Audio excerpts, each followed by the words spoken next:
My name is Rebecca Galbraith, and this is People in Perspective. Joining me today on the show is my mom, Rebecca Galbraith, who works at VCA Boone Animal Hospital. So Rebecca, tell me a bit more about what you do in general. I am the lead veterinary technician at VCA Boone Animal Hospital, where I oversee 12 technicians and assistants.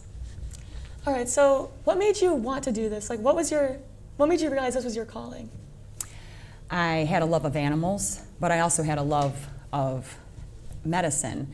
So I was very interested in seeing how I can combine those two things. I decided to go down to U of I Vet Med open house one fall and happened to come across a Parkland College veterinary technology program, which I picked up their pamphlet, and the rest is history. So speaking of college, what was your college experience like? What did you learn? Did you do any labs? What was your general experience? College was a lot of fun. I met many people who were definitely interested in the same things that I was interested in. So it was nice to be in that type of a program. Mm-hmm. The first year was mainly books. We did a little bit of surgery. The second year was surgery, learning how to perform a dental. We also did externship over at U of I Vet Med School, with their veterinary clinic, where we also went and did 2-week stints in each specialty. All right, so what would you say your favorite thing to do at college was course-wise? Did you prefer dentals or did you prefer something else? I liked surgery. I liked pharmacology. Those were some of the things that I enjoyed doing. Mm-hmm. Can you go into a bit more detail about what pharmacology is? Pharmacology is the study of drugs. Mm-hmm. So unfortunately, probably a lot of the drugs that I learned about back then are obsolete, and we're not even using them anymore. That's why it's extremely important to keep up with continuing education to see exactly what is actually working better now. So as far as heartworm prevention, same thing. Things that were great back then are obsolete at this present time. Same thing with flea tick prevention. Frontline used to be a perfect flea tick prevention back in the day, and now you're looking at something more like Bravecto. It's all in how medicine escalates. That's cool. So you seem to know your stuff. A little. How do you apply that knowledge to your own pet ownership? Well, unfortunately, it's a double-edged sword. I have a tendency to be constantly observing my animals, making sure that they are always healthy, making sure that they are always on their heartworm flea tick prevention, they're fully vaccinated against things that they could potentially get from the outdoors, from other animals. It's extremely important to do that. All right, and then speaking of just applying your knowledge to outside of work, how do you apply your knowledge to your friends' pets or just people you know's pets?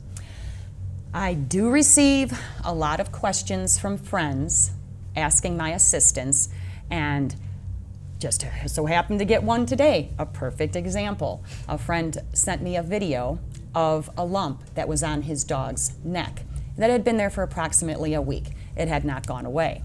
Now, upon observing this lump, I said that's potentially what's called a botfly larva.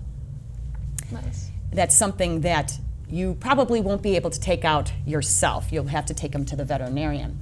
Lo and behold, he went ahead and he brought it to the vet this morning, and he pulled out a fly, not to make anybody grossed out, but it was probably about this big.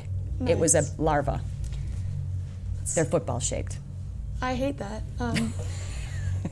So would you say you like helping people out with their pet issues, or is it just kind of... I do. I like to educate people and how to make sure that they are able to help their pet remain healthy, have long, healthy, happy lives, so that they can enjoy them for as long as possible.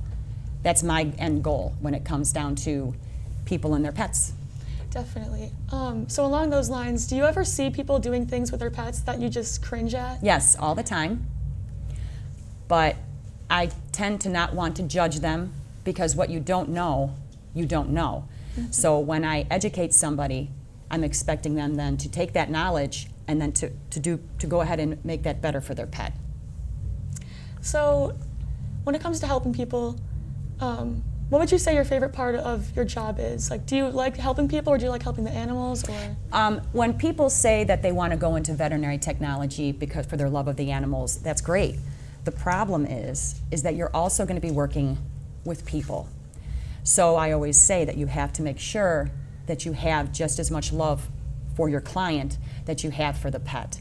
So for example, what I really enjoy about my job is being able to watch puppies grow into beautiful dogs, or even kittens. I love to see them grow, and I love to see their clients listening to what our recommendations are and how they're happy with their pet's health.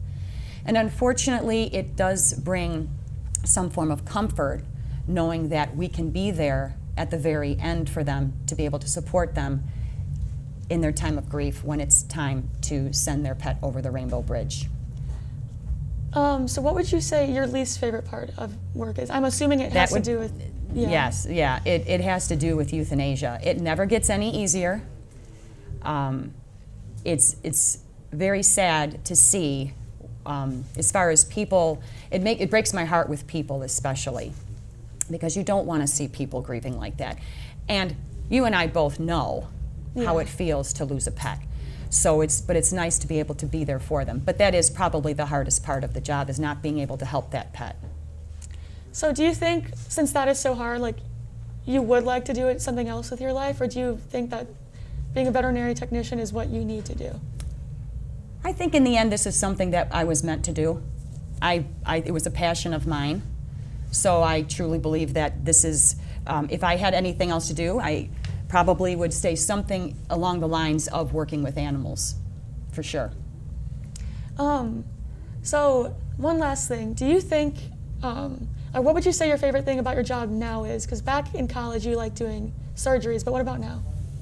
Well, I absolutely loved performing dental prophylaxis. That is a huge thing for animals, because the gums represent how the organs are doing on the inside. So your kidneys, your liver, your heart. As long as you're taking care of your pet's teeth, I highly recommend everybody go home and look at your pet's teeth. It's an important part of keeping them healthy. That's one thing I love to do. I also love to be able to teach. I love to mentor new technicians. We have a new technician student who is performing an externship at our facility. I like to be able to progress this profession to the point where we have more technicians coming into the field, and that's what we need. Unfortunately, this field has a lot of burnout, because especially now in the last couple years with the pandemic, everybody was getting COVID pets. Now we are inundated with so many animals. So if you're looking to become a veterinary technician, there are plenty of programs that are even just in this state. I highly recommend getting into it. It's a very rewarding experience to be involved in. All right, well, thank you for coming on the show, Rebecca. It was great having you.